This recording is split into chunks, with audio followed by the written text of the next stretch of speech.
রংপুরে আজকে আখ, কোনো জায়গায় বলে আখ, আমাদের রংপুরে ভাষা হলো কুশাল। তাই কুশালের দাম কত আজকে সেটাই জানবো।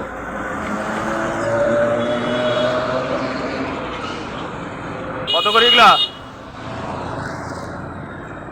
হ্যাঁ দাদা, কত করে পিস? হ্যাঁ, জোড়া 60। ওরে এত বেশি লইবে? কত করে ধরা যায়? কত? এক জোড়া 60 হলে একটা 30 টাকা, 15 টাকা করে ধরা যায় পিস। একদম একদমের জিনিস বেচা হইলে 30 টাকা করে পিস বেচা হইবে?